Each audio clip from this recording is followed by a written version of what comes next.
Hey guys, thanks for stopping by. Dan from Adventure Power Products in Hildesheim here in Manitoba invited me out to demo ride some Moto Guzzis. I took out a Moto Guzzi V7 Special, and in this video I just go over some of the specs as well as my opinions and impressions of that motorcycle. Now, first thing we gotta clear up is Moto Guzzi. Is it pronounced Guzzi like jacuzzi or Guzzi, kind of like pizza? I'm not sure, but you can leave me comments down in the comment section if you know what it is. Now, Moto Guzzi is one of Europe's oldest motorcycle manufacturers, based in Mandela dell'Ario in Italy. And in 1967, the first V7 was released. It ran for a couple decades, then ceased production. After the Piaggio Group acquired Moto Guzzi, the V7 was reborn. The V7 Stone is probably the more common version of the motorcycle. It's more of a modern take. It's all blacked out with the alloy wheels and fancy headlight and just the single gauge cluster. But what we have here is the V7 Special, which is the classically styled retro version of the V7 Stone. It has chrome exhaust pipes, chrome spoked wheels, and speed and torque twin clocks, and more splashes of chrome about the motorcycle. This particular one also had that brown flat seat, which I think is really nice. Gives it a nice classic look. Now, I consider bikes like these the standard quintessential motorcycle. You know, like old British twins and the old Japanese UJMs.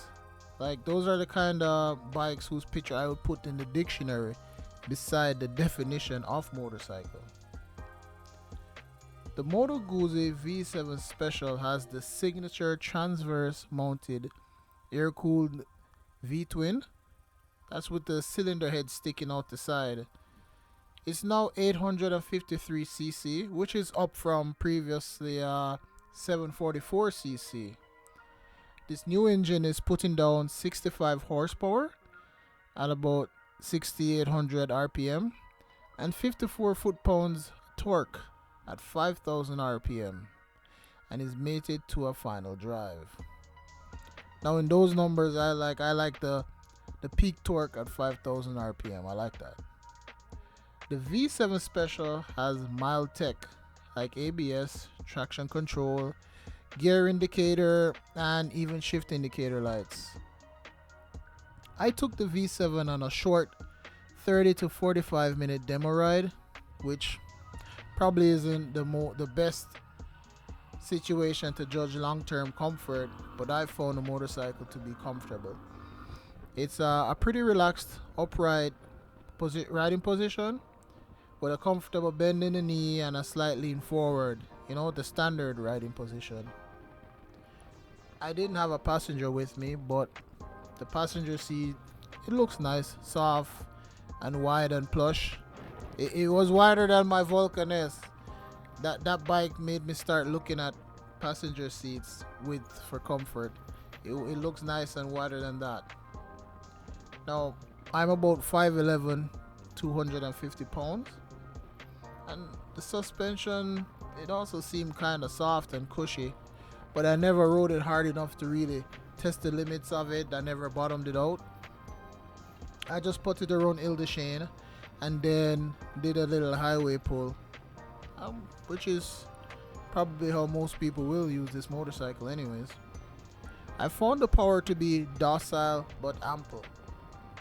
Like, the engine will rev out a bit, but slowly, and it doesn't seem to really like the higher RPMs. I would say it's more peppy and revvy than the more traditional or common V-twin cruisers out there, you know, like a Iron 83 or a Vulcan 900, but not as rev happy as my Vulcan S.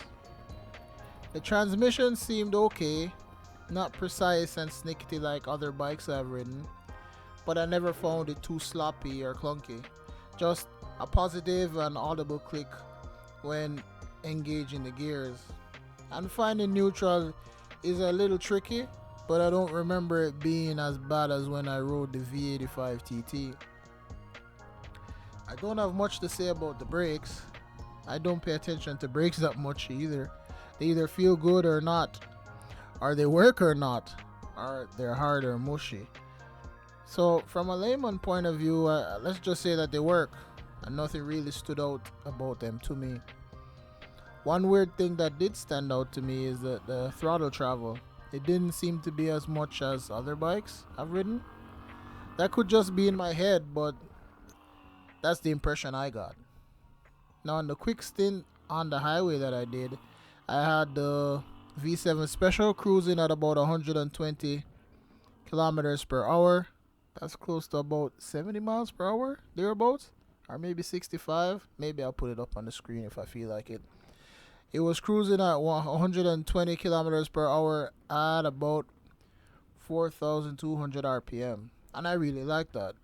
Any bike is good for touring, but I like bikes where you can cruise on the highway below 5,000 RPM. So that plus the shaft drive and a 5.5 gallon fuel tank sounds like a great combo for putting down some miles. All in all, I enjoyed my time on the V7 Special. Among most of the modern classic bikes in the segment out there, I think this thing is probably the most classic of them all. You know, it's still air cooled. That transverse V-twin with all the shakes, shimmies, and pops and bangs. You know, it's still pretty old school. I do wish the engine was a bit more peppy and revvy, but that's just my preference.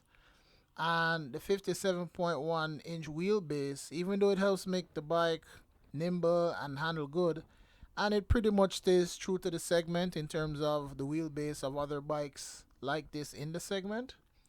I prefer a physically bigger bike, not necessarily engine size, but you know, maybe a longer wheelbase. It offers a bit more room, which is probably best for a chunky guy like me, and especially if you occasionally carry a passenger. Bottom line is, if I were shopping for a bike like this, say, let's see, I can compare it to like a Triumph Bonneville or a Kawasaki W800.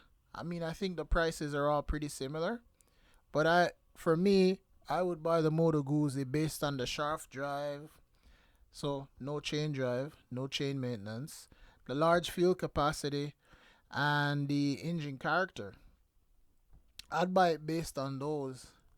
Yeah, it's a Moto Guzzi. There's concerns about parts availability and reliability, but you know, those are just concerns, not real worries. I mean, I haven't really heard anything bad about them or that much issues where that is concerned. But that's just a thing with a motorcycle or a brand that's not super popular. You kind of think about those things, but I would still buy it despite that. So, thanks for checking out my video. Don't forget to hit the like button, maybe subscribe, maybe leave me a comment. Those things, they cost you nothing, but they help out a lot. And yeah, thanks again for Dan for inviting me out. You can check him out on Instagram. He is at No Name Moto. Yeah, his Instagram profile is pretty cool. He has nice pictures and whatnot. He likes to ride too. And thanks for Adventure Power Sports in the Ile de Chêne. Until next time, guys. Peace.